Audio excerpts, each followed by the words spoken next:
Well, Mr. Ziegler, I do my own work. Anybody met that guy? I do my own work. I do my own repairs. Sir, I am so pleased you're here. We got a Shelby GT 500 Mustang here, and we need some work on the engine. Show me what you know how to repair. Sir, did you honestly believe that you were going to pull this car out under a tree and pull the engine out on a limb? What were you envisioning? Yeah, just what do you have in mind, sir? You don't do your own repairs on today's technology. And not only that, but every year my dealership has to buy $30,000 of specialized tools that only fit this year's model. Do you have a set of those tools at home, sir? We did have a set stolen. So in other words, you don't do your own repairs on today's technology. You don't have the tools if you did. We have electronic communication from our shop with the engineers that built and designed the car. We can analyze your car electronically. You do not have the ability to do that. And plus, we got 17 factory-trained technicians in our service department. All of them are factory-trained, all of them are certified, all of them buy parts at a discount, and they still have service contracts on their own vehicles. I believe in it. You need it. If you were one of my relatives, I'd never allow you to leave here without purchasing it. Remember that? I'm going to go back to that over and over again. I believe in it. You need it. You're one of my personal relatives. You'd never leave here without it. Well, here's one. Here, you ready? Everybody ready? You ready? I have a friend who is a mechanic. I have my own mechanic. Anybody met that guy? No problem, sir. You have a friend that is a mechanic. You got your own mechanic. Is your mechanic ASE certified? Because if your mechanic is ASE certified, we will pay him, her, to do the work. We'll pay them. And then I'm going to sell the off-brand service contract. I'm not going to sell the factory brand. That if I've got a person that's relying on their own service contract technician, I'm going to sell a service contract that will pay that technician. Remember, the factory warranty will not. But I'm going to sell them the service contract that will pay the private technician. Well, let me ask you a question. You've got your own mechanic, sir. You're all proud of your mechanic. Does your mechanic have a branch office in Orlando? No.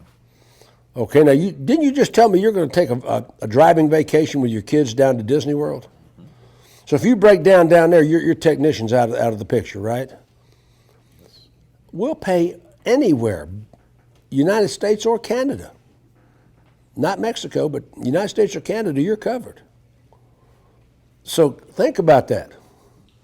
We have nationwide coverage. We'll pay trip interruption. If you break down out of town, we will pay trip interruption. We'll put you in a hotel, give you a rental car. We've got trip interruption built into our service contract, do we not? So start selling the features when they give you the objection. Now this is the stuff that nobody else is teaching. This is the stuff you're not hearing in the other seminars.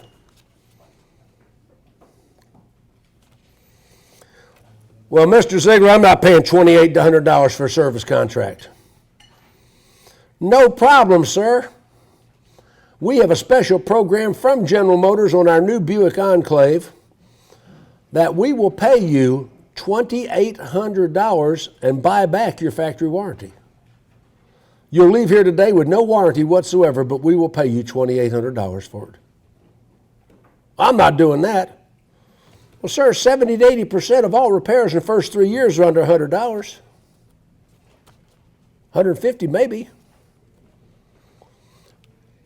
70, 80% of repairs in the second 3 years are over $850. So you're telling me that the first 3 years are not worth $2,800 to you. The second 3 years must just wow you. Because that's when all the repairs happen. So once in a while, I haven't had a lot of luck with that one, but it sure makes me feel good that I pissed them off. You know. No, I've had limited success with that one, but I've had more success than anything else I could have said. You see, that's one thing about the closes I'm teaching here. Nothing works all the time. And I tell salespeople that all the time. I tell managers that all the time. Everything I teach things that have the greatest percentage chance of success. Does that make sense? You're never going to succeed every time. We don't close every deal. We don't hit a home run on every write-up. But the stuff I'm teaching here has the greatest possibility of success. If that makes sense. And when I was showing you the Ziegler on Demand, the Ziegler VT earlier, those word tracks, they work most of the time with most customers. I'll have somebody in one of my seminars one time, usually green pea salesperson, knows everything, millennial genius, sitting back in my seminar. Well, you met these people, millennial genius. Well, what if they said this? Well, if they said that, I'd do this. Well, what if this happened? And they're thinking of these weird configurations of circumstances. Well, what if this happened? Well, what if monkeys flew out of my ass? I don't know. The answer is, you're going to cut that one out, by the way, Chris. The answer is we'll handle it. The answer is we'll handle it.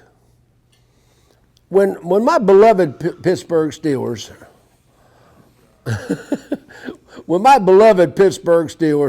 are playing and the line breaks down and the other team's crashing through, Roethlisberger scrambles.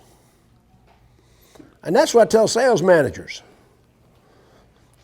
In my systems of selling cars, only the sales managers have the ability to change the play. Does that make sense? Salespeople have no ability to change the play I sent in. That's a problem in most of your dealerships. You got salespeople, you tell them what to say, and they don't say anything like what you told them to say. They go and change the play. True? How many times have I seen the sales manager doing their most brilliant shit? Won't you say this? But if they say this, you say that. If they do this, you do that. But if they do this, you do that. And if they do this, say that, and then put the pen down and say this. But if they say that, you say that. And you got it? The sales guy, got it. Sir, my manager said we need a cheaper car.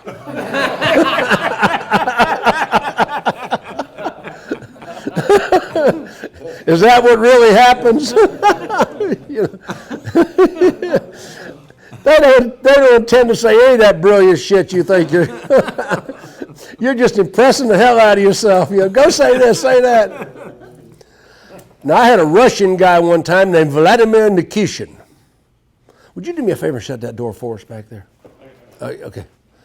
I had a Russian guy named Vladimir Nikishin. Let me get the cameraman back in the room. There we go. I had a salesman from Russia named Vladimir Nikishin.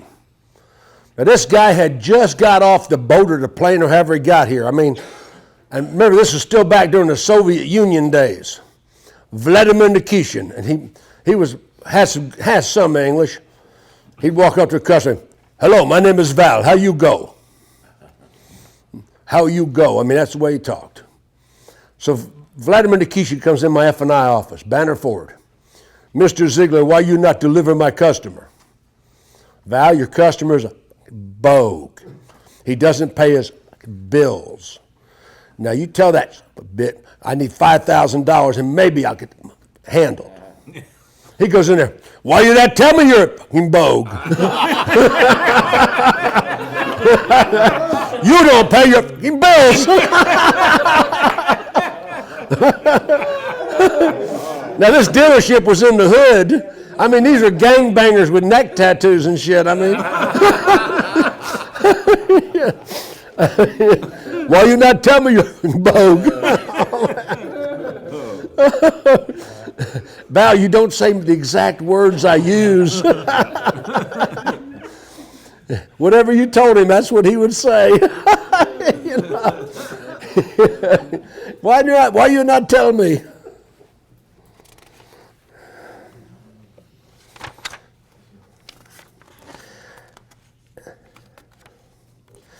Any questions about service contracts before I move on? Any questions? Did you get good value out of that? Very good. I had a couple of really good closes in there, didn't I, Patrick? Yes. The words you say are your toolbox. Okay, guaranteed asset protection, page 45. GAP. Now, in some states, GAP is an insurance. In some states, it is just a guarantee policy. GAP pays the amount of money that the insurance company will not pay on the payoff. Now, what is the biggest single objection you're getting to GAP? Most of the time, the customers, when I approach them with it, they're saying, well, obviously I'm not getting a good deal because I'm losing money right away. Okay, but because you have negative equity right away? Right. Well, sir, you're actually rolling some negative equity in from your previous deal. I mean, if they don't have yeah. any trade or nothing and no money down, and you try to explain to them, hey, as soon as you leave out of here, you're in a used vehicle, you're going to have some negative equity. Mr. Customer, the banks today would like to see 20% down for preferred and premium financial programs. I know you bought a car in the past with no money down, but the banks today want to see advanced equity because most of our banks today are operating with federal bailout assistance.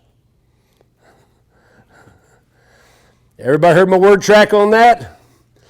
Most of our lending institutions today are working with federal bailout assistance. Things have changed since you bought your last car. They want to see advanced equity going in.